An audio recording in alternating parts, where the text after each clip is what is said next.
¿Cómo le va? ¿Cómo empezamos esto? ¿Con mucha formalidad o No, yo creo que aprovechamos el descontexto? el descontexto, más bien. Muchas gracias por este tiempo, gracias por esta entrevista.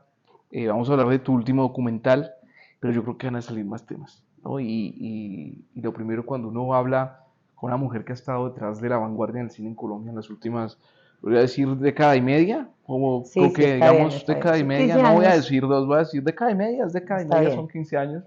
Eh, y que pues yo personalmente admiro, quiero decir eso antes de empezar porque eso también va a dar un clima de esta conversación. Quiero hablar un poco de esa guerra, eh, de lo que quisiste retratar en este documental. Cuando uno lo ve, eh, pues yo lo vi de una manera muy desprendida, un documental interesante que vamos a ver. Realmente estaba con dos personas y las dos personas con las que estaba terminaron llorando. Por mi trabajo quizás cubriendo temas de guerra, quizás no lloré, pero sin lugar a dudas queda uno como esto es una carnicería. Volvía a esta frase, cada que pasaba un minuto más del documental, yo volvía a decir, estamos y seguimos en una carnicería. Pero, ¿cómo surgió este documental? ¿Cómo surge esta idea? ¿Cómo empiezas tú? Y especialmente, que me puedo adelantar un poco, el tema del archivo, que es esencial. ¿Cómo llegas a ese archivo? Bueno, yo creo que ahí hay dos cosas que son, primero, el tema de la memoria, que para mí siempre ha sido como una preocupación fundamental. De hecho, mi tesis de grado es un documental sobre una compositora colombiana que se llama Jacqueline Noa, que cuando yo la descubrí, yo dije, pero ¿cómo es posible que esta mujer tan impresionante, realmente vanguardista, precursora de la música electroacústica en Colombia, no esté desaparecida en la universidad? Y era de mi universidad, de la Universidad Nacional.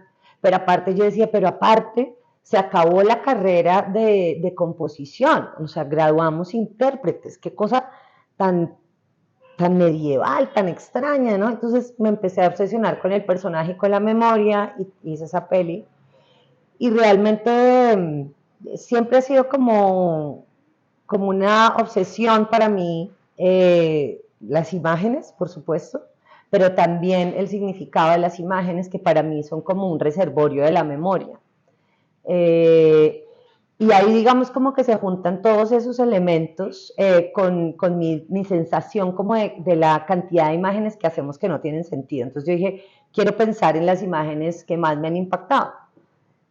Y pues me di cuenta que no eran Bambi o E.T., sino esas eran las imágenes que yo primero recordaba como de registros audiovisuales en mi cabeza, eran esas imágenes de las noticias de los 80.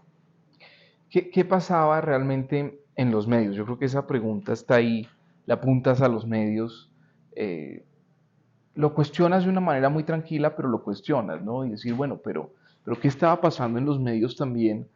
Hay una escena que a mí me atrapó muchísimo, que es la escena del niño sicario. Uh Y el -huh. niño sicario está él sentado como mirando la nada, la cámara lo toma y él está en un corredor, o sea, pareciera que fuera una ficción, si no supiéramos que el tipo acaba de matar a un ministro, no sería tan terrible, pero el niño, el periodista le pregunta algo y el niño parece no entender nada. Es un muchacho, no es un niño, pero es un niño porque tiene 18 años, es una persona muy joven, 17, 17. 17, Y, 16 y, años y el tiene. tipo no parece que entiende qué es lo que ha sucedido, Uh que -huh. él acaba de cometer un homicidio, no lo acaba de entender. Eso que retratas me parece terrible, pero también es la cámara que está mirando eso. Uh -huh. Ellos estarán, ellos estarán acá. Bueno, por ahí sí nos va a tocar porque si no, no se va a escuchar nada. Ven, ven, Jaime. Eso, mi vida pequeña. Eh, a ver, ahí hay varias cosas. Lo primero es eso que dijiste, como de cómo se registra casi como si fuera ficción. A mí me parece un hecho insólito y preocupante, porque la ficción es ficción y las películas de acción son películas de acción. Acá tú estás usando el mismo nivel de lenguaje para hablar de una persona que realmente está muriendo, de una situación social que realmente está despedazando el país, de un fenómeno que se llamó el sicariato infantil y lo registras como si estuvieras filmando Duro de Matar, ¿sí? O sea, eso ya me parecía muy, muy extraño. Pero en general sí hay una cosa como con los medios de comunicación en ese entonces y hoy en día, y es que yo creo que hay una gran ligereza en la espectacularización que se hace de la violencia, ¿no? Entonces, hay otro momento, por ejemplo, en la película cuando entrevistan a una sobreviviente de una masacre y la periodista le dice, pero ¿cuántos eran? Y la señora sobreviviente dice, los muertos son 17. Y la periodista le dice, no, no, no, los que vinieron. No está preocupada por cuántas personas se murieron de verdad, cómo se llamaban, de quiénes eran papás, de quiénes eran hermanos, que, por qué pasó eso con esos seres humanos, sino el hecho noticioso que es la espectacularidad. Entraron 25 hombres armados. No. ¿En qué familia íbamos? Íbamos en la familia de los medios. ¡Qué belleza de familia! Sí, yo creo que había una gran ligereza y yo creo que no fue falta de conciencia de lo que estaban haciendo. Yo creo que había un ejercicio muy consciente del discurso que se estaba generalizando, del pánico, el pánico sin explicaciones también que se generaba a través de ese discurso de los sicarios volvieron a atacar. Los sicarios no vuelven a atacar, a los sicarios alguien les paga por atacar a esas personas, pero entonces ese es el gran hueco de la información que desde siempre fue desinformación, ¿no? Es como solamente decir, ojo, están matando, van a matarlos a todos, pero ¿quién los está matando? ¿Por qué los está matando? ¿Cuál es el interés de que esas personas en específico desaparezcan de la escena política?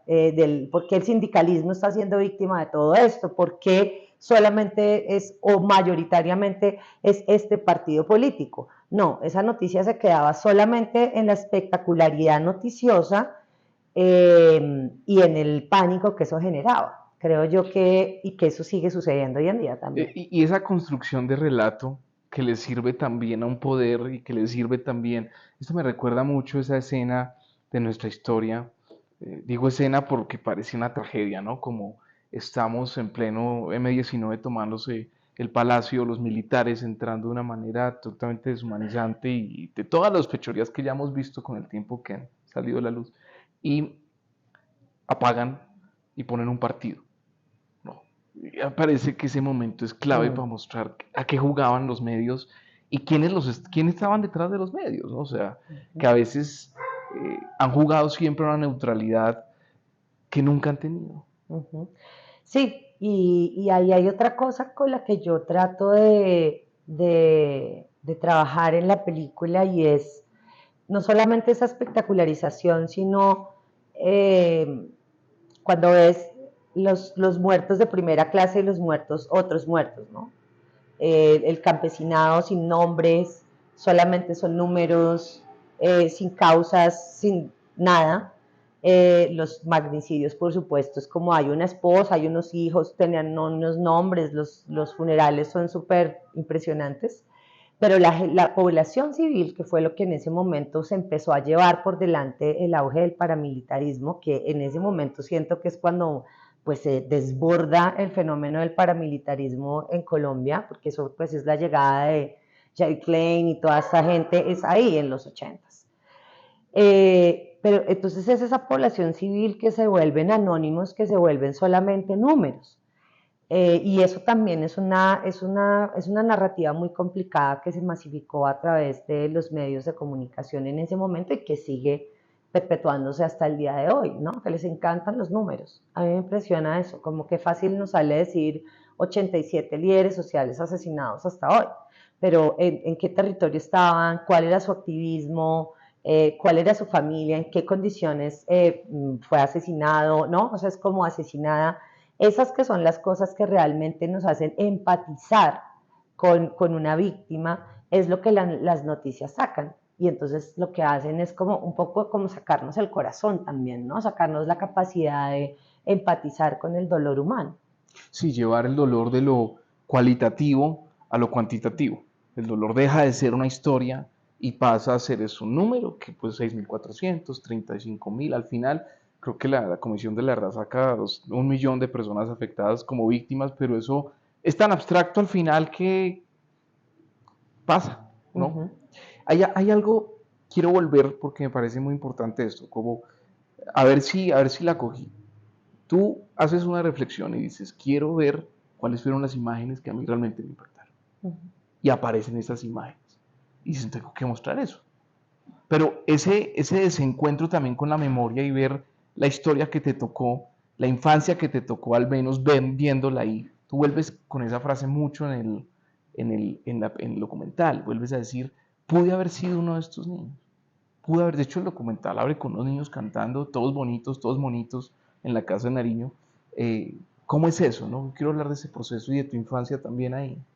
Pues el proceso de las películas es misterioso, digamos que uno arranca con una intuición y con una intención. Yo soy una persona mucho más intuitiva, digamos. Eh, pero, y sobre todo en películas como estas, donde el material te revela otras cosas, ¿no? El material te dice qué película quieres ser. Tú ya no decides. Yo me tomé mucho tiempo recogiendo todo el material y viendo todo el material para sentarme después a editar como en otro nivel de conciencia. Y haciéndolo, o sea, viendo el material, fue que yo encontré la idea de los niños, porque los niños están muy presentes en esas imágenes. Siempre supe que quería empezar la película con esos niños del himno nacional, sobre todo porque me parecía una imagen muy macabra, como muy siniestro, esos niñitos cantando en el lugar del poder, como el himno nacional, los símbolos patrios siempre me han parecido una cosa muy rara, pero esos niños blancos con mamelucos color pastel, o sea, era como, es el principio perfecto para una película de horror. Claro, Entonces, pero solamente había pensado en esos niños. Y después viendo el material, aparecen más niños. niños y niños y niños, y entonces ahí me di cuenta que tenía un trauma, o sea, que yo tenía un trauma en la vida, ¿me entiendes? Como que yo dije, lo que pasó acá fue muy, como muy tenaz, ¿no? O sea, como que nos quitaron la inocencia. Y entendí muchas cosas mías haciendo esa película como de cierta desapego a la vida, cierta desesperanza, como hay como una oscuridad en mi generación que yo siento que tiene mucho que ver con haber crecido tan expuestos y con una conciencia tan latente de la violencia, de lo descarnada que podía ser, de que es ahí contigo, con tu vecino, con tu papá, con tus, ¿no? Con todo, y que no pasa nada. Como esa normalización de la violencia, me di cuenta que sí nos había afectado como personas y por supuesto como sociedad. Y ahí fue cuando dije, bueno, los niños son como todo un tema y empecé a poner niños en un timeline y pues eran cientos de niños en las situaciones como más inadmisibles, ¿no? Pues que hay una escena, pues uno de los tantos funerales que es el de Pizarro, y Gaviria está viendo a Pizarro en el ataúd y hay un niñito acá, pero es como que todo el mundo le pasara por encima al niñito, o sea, nadie ni siquiera es consciente Cuestiona quién es que ese. hay un ser pequeñito en ese lugar, o sea, hay un señor muerto ahí, esto es una cámara ardiente en el Congreso, supongo yo, y esa presencia de los niños en esos lugares me conmovió mucho y me hizo como eso, empatizar y decir, bueno, esta película va a ser desde mi mirada como niña también de qué era lo que yo veía. O sea, también ha sido un proceso, todo trauma que se trata, pues es un trauma que está de alguna manera tratándose para sanar, o fue una especie de... Pues no me Esto es había una pregunta muy íntima, no me había dado cuenta que era como tan tan traumático todo profunda la eso, cosa. sí. Pero obviamente ya antes no podía hablar de la película, por ejemplo, antes de hacerla no podía hablar me ponía a llorar cuando le explicaba a la gente de qué se trataba lo que estaba haciendo o cómo era el material, como que me choqueaba muchísimo. Y una vez en un evento me dijeron, pero si eso no te ha tocado a ti personalmente, ¿por qué te pones así? Yo obviamente me súper indigné, porque precisamente creo que lo que nos pasa es que todos deberíamos sentirnos así de mal, Claro. porque sí nos pasó como sociedad, eso sí nos pasó y eso sí es una Sí transformación. que te tocó, más bien. En el Sí, sentido histórico, sí que te nos tocó. tocó, pero además como sociedad nos atravesó como sociedad y seguimos viviendo esos, pues, ese estado de las cosas, ¿no? Del lado que estés, del lado de la Sí. izquierda, de la derecha, arriba, abajo, blanco, azul, rojo, amarillo, la normalización de la violencia, el creer que esa es una forma de tramitar cualquier posible diferencia, el valor en general de la vida, el valor del dolor del otro, sí creo que son cosas que como que se nos adormecieron. Quiero hablar un poquito de esa mirada, la mirada tuya naturalmente, frente a los hechos que se presentan y lo que nos cuentas, porque yo siento que el documental se parece a ti. Y esto no siempre pasa, ¿no? A veces uno ve una película y uno conoce quién está y dice, no, pero de verdad que la ficción aguanta todo porque este tipo no tiene nada que ver con esto, ¿sí? Pero, ¿y por qué digo que se parece a ti? Esto quiero ser, porque no hay de alguna manera una confrontación al que está al frente, directa, ¿no? Aparentemente no. Pero si hay una pregunta, es que ahí está el texto, pregúntese eso. Y así eres tú mucho. Presentas un texto, ejerces una curaduría, pones a que la gente vea, a que la gente se pregunte algo. Algo tienen que preguntarse. No sé qué te preguntas tú, pero tú sí sientes que ellos tienen que preguntarse algo a través del trabajo. Por eso se parece mucho. Yo quiero que hables de eso. Yo pensé que porque la película era así como más punkera. También, ya otro. Pues la verdad es que sí tiene mucho que ver con esa idea del estética. Hay muchas cosas de los principios del punk que a mí me interesaban como extrapolar a la película. La idea de la suciedad, de lo antitécnico, pero donde primara la emoción. Es una película que no es historiográfica, donde yo no pretendo aclarar nada. Precisamente lo que yo quiero es que el espectador me acompaña en este viaje, que es un viaje por emociones, por recuerdos, pero sobre todo por emociones que son muy fuertes. Yo cuando la he vuelto a ver hay momentos donde siento como vértigo, como que es una película que genera como reacciones físicas, es dolorosa, pero también me gusta mucho porque es atrapa, o sea, porque tú te mantienes conmigo en ese viaje y lo que te queda es un montón de preguntas. Justamente la película sí está hecha en esa vía y es, yo creo que es imposible dar respuestas de qué le ha pasado a la sociedad colombiana y pues tampoco creo que el arte sea el llamado a dar respuestas, sino más bien a generar conversaciones. Y yo creo que la película es un punto de partida para que tengamos una conversación a muchos niveles, porque están las imágenes, están los medios, están los hechos, están las víctimas, está el hiperconsumo de las imágenes, está la idea que tenemos de la realidad. Yo en la película todo el tiempo estoy diciéndote que te estoy manipulando, o sea, que te estoy mostrando las imágenes más anchas, más corticas, ¿no? Es como quiero que sea evidente que yo no estoy siendo realista así el material sea real, Descarnado y real. descarnado, crudo. Yo estoy haciendo una manipulación explícita porque también me parece importante que el espectador sea consciente que siempre que se expone a una imagen está siendo manipulado por una imagen y que hay que preguntarse muchas cosas de las imágenes. También por eso en estos días me decían, no, pero claro, yo vi esa imagen, pero nunca sentí lo que sentí viendo la película. Y es un poco también como si ves como lo que llaman en slow cinema, Sí, sí, Tarkovsky firma un árbol, no sé sí, cuántos, sí, sí, bueno, sí. está, porque cuando lo ves un segundo, ves un árbol, cuando lo ves 10, 20, 30, 5 minutos, empiezas a vivir casi que las ramas y a pensar en el árbol. O sea, ya no solamente es una imagen, sino que la idea de árbol empieza a habitarte, ¿sí? y ahí se genera otra relación con esa imagen y con esa idea que te está transmitiendo esa imagen. Entonces, esa idea también de la película de acumular esas imágenes también tiene que ver con el resignificar esas imágenes que consumimos. Entonces, sí, la película es como una conversación de muchas puntas que me interesa que se vayan como tensando en el tiempo.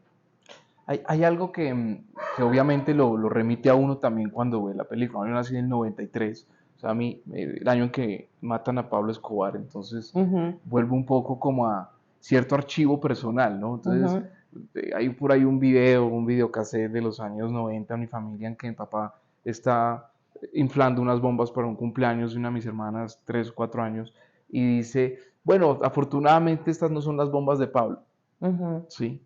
Y claro, es como que cuando yo después conecté, después de los años de interesarme en estos temas, comencé a conectar qué significaba esa frase, ¿sí? Como que afortunadamente estas no son, o sea, cómo se metía la violencia en la historia personal de cada persona, y eso en las personas que no la sufrieron tan directamente.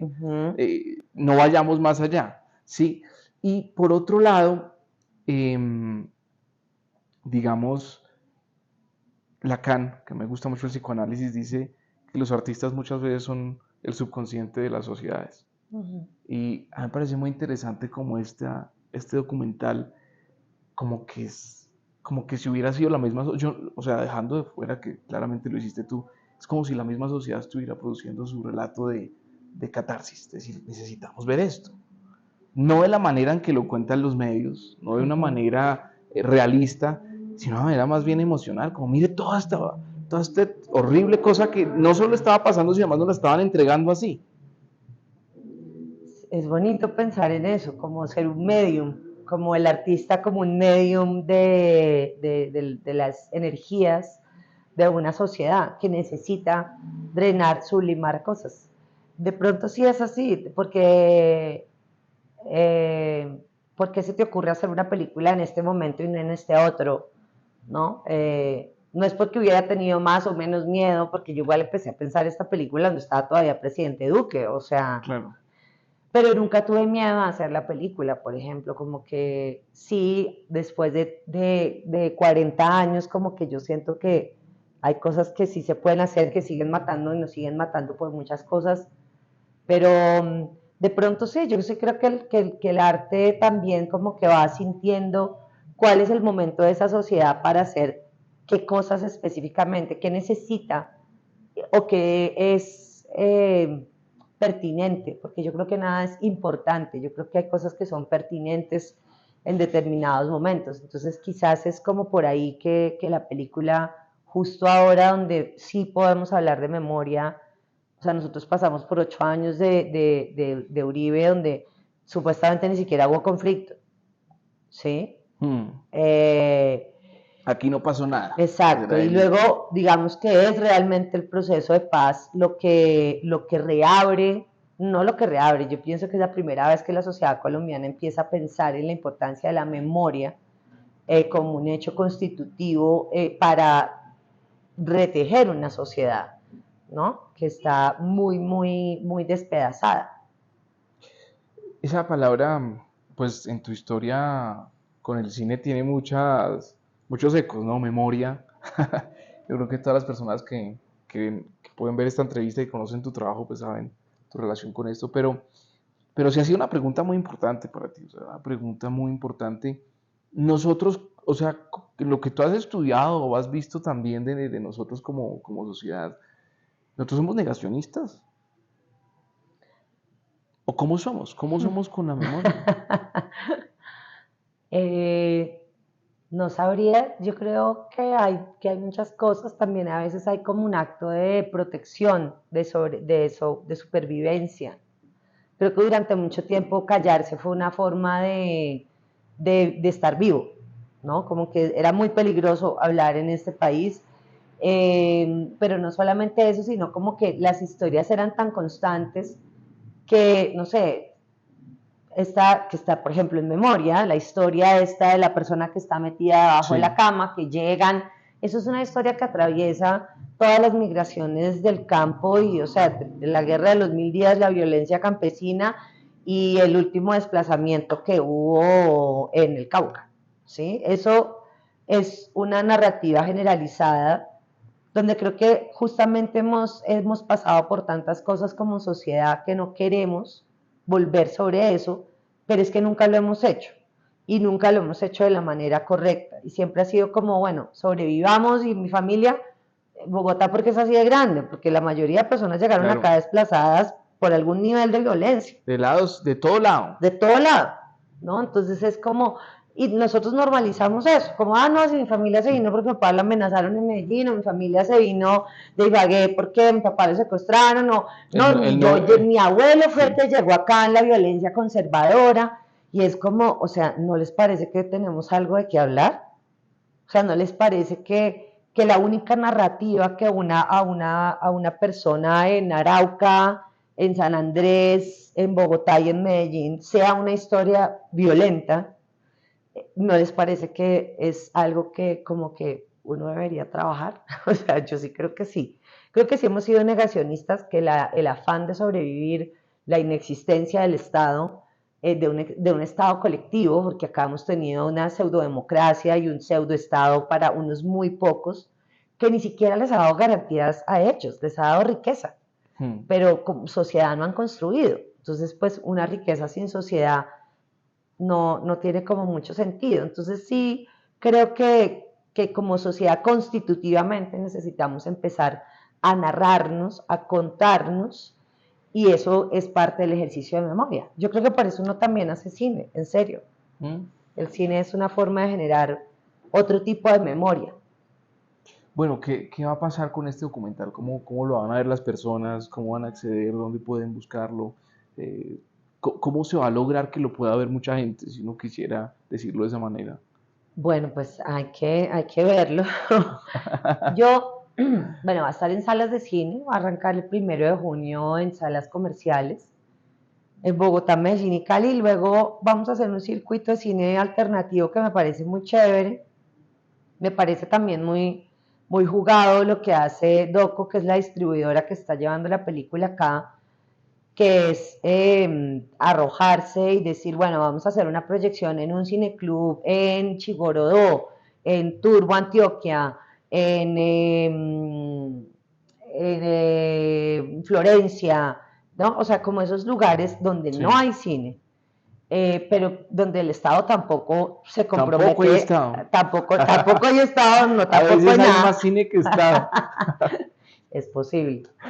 Pero justamente el cine, como esa experiencia colectiva, creo que sí es lo que genera una pequeña cohesión social. Entonces, me parece muy chévere que lo podamos llevar así a estos lugares muy fuera de lo común, ¿no? Fuera del circuito. Y ahí creo que va a tener una vida larguita y que sobre todo podamos tener conversaciones así con la gente, es lo que a mí más como que me interesa. Igual las películas tienen vidas como inciertas, ¿sabes? Como que no inciertas. También tiene mucho que ver con el medio en el que nosotros estamos, es Si le como dices tú, te creo. las películas, no, estuvo 2 semanas en cartelera y se acabó la película. Mentira. Eso no es Eso no cierto, o sea, pasa. las películas siguen existiendo y tú te ves Sí. una película de 1950, de alguna manera llegas a ella. Mi película favorita en la vida, bueno, una de ellas es Hiroshima Mon Amour, y yo me acuerdo que cuando yo la vi era en un VHS, así grabada, sobregrabada, o sea, como de la peor calidad del mundo, no la vi en una sala de cine. Igual Te me atrapó. enamoré de esa película y me enamoré del cine por esa película. Entonces, la vida de las películas es una vida incierta y larga que está más allá de uno. O sea, uno hace las películas y es como, Ahí van. ahí van. Y cómo las vivan las personas o qué les deje, pues creo que es justamente lo bonito de esa vida propia que tienen las obras. Aquí hay que decir algo y es mm, también hablar un poco de esas personas que a veces detrás de las marcas grandes, RCN, Caracol, incluso el espectador con el que yo escribo constantemente, siempre es como una marca, ¿no? Pero detrás de esas marcas siempre ha habido personas y siempre ha habido historias de personas y decisiones concretas de decir esto sí, esto no, este plano sí, este no. Y es un poco Yo quiero hablar de esas personas. Si tú haces una lectura de cómo se tejió ese conflicto, cómo se mostró, cómo se contó, ¿qué cuenta de esas personas? ¿Qué cuenta de los que estaban teniendo, quizás del camarógrafo, no, las personas que de verdad dirigen los medios, que de verdad han dirigido, que de verdad han dicho, no, eso no lo cubrimos, o esto lo cubrimos de esta manera? ¿Qué revela esos textos? O eso no sale al aire, O eso ejemplo, no sale al aire. por ejemplo, cosas que yo rebusco, o sea, yo sí saco en la película es el testimonio de uno de los trabajadores de una de las fincas de las masacres del 88. Él es un trabajador de La Negra. Eso no lo sacó el noticiero. El noticiero Krypton solamente dio la noticia de 37 trabajadores asesinados en la finca La Negra, Honduras y La Toyosa. Sí. Eh,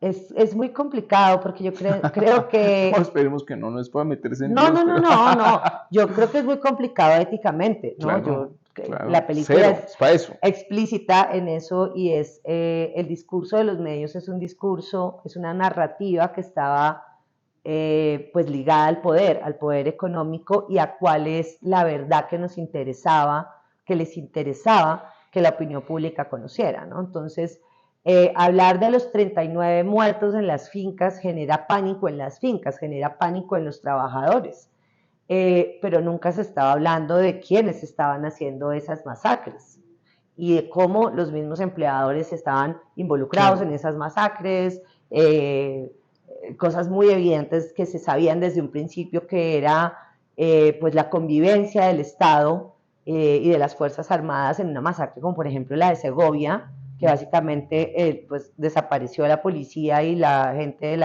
puesto militar que estaba a 20 minutos de Segovia ese fin de semana por alguna razón desaparece, los teléfonos se cortan y en Medellín se vienen a enterar el lunes, cuando esto pasa el sábado por la noche. Entonces, omitir esa parte de las historias, omitir los seres humanos, omitir los indicios de la noticia. Yo no soy periodista, pero yo supongo que cuando uno es periodista debe adentrarse más allá del titular, o sea, se presume que fueron estas personas, hay indicios de que no. No, la narrativa de esa época solamente se enfatizaba en la cantidad de muertos y que puede pasar en cualquier lugar, ¿no? O sea, es el siguiente, los siguientes podemos ser nosotros. Yo creo que sí era una narrativa que fomentaba, claro, más allá de la desinformación, el miedo. Y el miedo, pues creo que sí se implantó y se cimentó muy bien en el país y nos mantuvo Callados. domesticados y callados durante Claro, muchas claro, décadas. claro, era eficaz. Al final el cuento era eficaz. Uh-huh. Yo creo que hemos hablado de todo un poco, o no, más bien hemos sido ordenados en esta entrevista. Como podríamos hablar, o tú y yo Sí, podríamos sí. haber cogido por muchas ramas. Pero hay algo y es, sí me interesa ya salir un poco del documental, de Diana Bustamante, creadora, y más adentrarnos en lo que se está haciendo ahora en el cine, cómo han sido estos cambios ahorita en Colombia, qué se ha venido haciendo, cómo han cambiado las miradas, si han cambiado, cómo han vuelto cosas que quizás habían pasado hace 2 décadas y han vuelto a aparecer en el cine.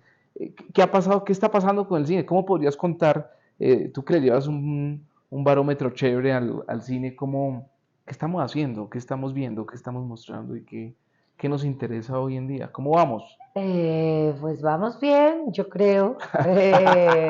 ¿Cómo vamos bien? Sí, pues vamos, vamos, vamos.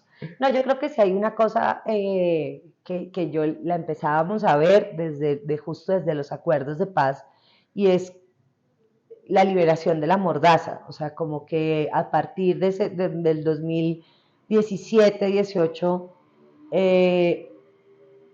la liberación de la mordaza no es solamente hablar de cosas duras de la violencia, sino justo no hablar de la violencia, justo decir como, ay, ¿y qué tal si hacemos una película de gente aburrida, burguesa, o de una comedia seria, digamos, una comedia bien hecha? Creo que sí empezó a existir más diversidad, donde por supuesto el contexto nacional sigue siendo un telón que nos atraviesa, pero donde ya no sentimos que es solamente eso lo que nos define. Yo creo que el proceso de paz sí trajo a nivel de las expresiones artísticas una liberación del discurso donde nos permitimos como movernos en unas latitudes más amplias, pero también que nos ha permitido reinterpretar también cuáles son como esas trazas de la violencia que nos habitan, ¿no? Digamos que mi película es una película muy específica porque es todo lo contrario, o sea, es como toda la crudeza en tu cara, pero eso tampoco se había hecho, ¿no? O sea, creo que esas libertades estéticas y narrativas son un momento ahí, en el 2016 en adelante. Y eso pues se expresa en una cantidad de películas que estamos viendo ahora que son muy diferentes. Ahora hay afortunadamente 4 películas de mujeres estrenándose la próxima semana. Algunas fotos. Un documental que se llama Utopía, Soy Cris de Tierra Bomba. O sea, hay como, eso es un buen síntoma. Creo que el país también necesitaba reconocerse en las narrativas que son muy diferentes entre sí, de que hacen las mujeres, pero van a venir y ya están viniendo también otro tipo de películas que también miran otras clases sociales, que se miran también desde una manera más crítica, pero también generosa, como la próxima película que va a estrenar Juan Sebastián Quebrada. Yo creo que es un momento saludable para el cine colombiano, pero también es un momento muy crítico para el cine colombiano. ¿Por qué? Porque la producción yo creo que está bien, que es diversa, que es robusta, que tiene caminos hacia el exterior, pero tenemos una pata cojísima en la apropiación de nuestro propio acervo cultural, ¿no? O sea, creo que nos hace falta muchísimo trabajo dentro de la política pública por el cine para que la gente vea sus películas. O sea, que hay un rompimiento entre los que producen y hacen cine, los que estamos en este cuento, y el público, o sea, la gente. Sí, pero esos no son dos, necesitamos el puente entre las películas y los espectadores. Y eso no se construye como equivocadamente, me parece a mí que lo ha pensado las autoridades cinematográficas, que es como, no, pues es que los productores tienen que saber hacer marketing. O sea, no, yo no estudié marketing, no voy a estudiar marketing y mi trabajo no es saber hacer campañas de marketing. Habría que preguntarse más bien cómo hacemos para que la gente realmente se conecte con nuestras imágenes y las aprecie. Eso es un tema de educación, eso es un tema de acceso al público, eso es un tema de que hay muchas zonas en este país donde no hay un cine, pero puede haber una forma de comunicación de ese cine si el Estado la provee, ¿no? Entonces, creo que por ahí va como más el asunto. Creo que hay un gran problema de distribución y de acceso a las películas colombianas en Colombia. O sea, Bogotá no es Colombia. Tú en Bogotá puedes ver lo que quieras, pero si estás en Pasto, ya estás jodido. Ya te jodiste. O sea, no hay nada. Quiero, y esta es como la pregunta final, aunque quisiera quedarme hablando un buen rato y servir más té y vamos a pedir algo, pero como pensando en la gente que pueda ver el contenido completo. mmm, bueno, yo quiero volver un poco a esa niña Diana Bustamante en los años 80, a la niña con la que nace esta idea del documental, a tu historia personal, a esa mirada, cómo se ha construido, cómo ha tenido la gran fortuna de poder hacer cine en un país como este, pero además en un mundo como este, la gran fortuna de poder escribir, de poder viajar, de poder permitirle a otros ver sus ojos, que es algo incluso más bello, permitir que otros vean, que es lo que hiciste con los festivales en los que has trabajado. Y hay un poco de eso, ¿no? Como si haces una retrospectiva de lo que ha sido tu trabajo, ¿qué te gustaría contar o qué ves ahí? No sé, bueno, un montón de trabajo. Demasiado trabajo. Que me quiero pensionar, que pase esa pinche reforma laboral a ver si me puedo pensionar. ¿Qué veo yo? Me da como mucha emoción. Yo siento que yo he sido una persona muy afortunada, muy, muy, muy afortunada.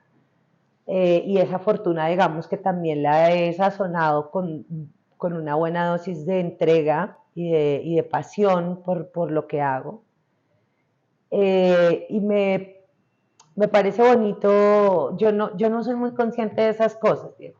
Yo no pienso, o sea, cuando a mí alguien me dice como, claro, yo sé quién eres tú, yo digo como, pero ¿por qué? ¿Será que me veo en carulla, en pijama, despeinada y soy como la señora loca del barrio, la soledad? Exactamente por eso. Solo por eso. Yo creo que uno, o yo no he sido muy consciente del significado que pudo haber o que puede tener el trabajo que yo he hecho para otras personas. Pero lo único que yo sé es que siempre lo he hecho es como que yo siento acá como ¿cómo te explico? Como un torrente, como una cosa que yo tengo que entregarle a la gente, ¿sí? O sea, como algo que no me pertenece. Y esa pasión y ese amor es como lo que yo quiero entregarle a la gente cuando programo un festival, cuando produzco una película o cuando dirijo una película o cuando escribo, lo que sea, es como algo que quiero entregar. Entonces yo no sabría cómo leerlo por fuera de mí, porque estoy por dentro de mí. Se, Me queda difícil, se fue muy adentro. me fui muy adentro. Sí, pero yo creo que es eso, como que yo solamente me veo como, y mi trabajo lo veo como el producto de un montón de energía y de pasión por el cine y por el arte, ¿Te ha básicamente. hecho feliz eso? Sí, también me ha hecho muy triste, pero la tristeza y la alegría son parte de la vida, como la muerte y estar vivo hace parte de estar acá también, ¿no? Entonces, no me asustan las tristezas, que han sido muchas, muchas decepciones humanas importantes, pero también muchos descubrimientos y un montón de amor increíble recibido, entonces ha estado bonito el camino. Bueno, muchas gracias por esta entrevista, gracias por estar aquí, literal, así como suena, y gracias por dejarnos estar en tu casa un rato hablando contigo y sobre tu vida y sobre esta película que los invito a todos a ver. Bueno, pues gracias a ti.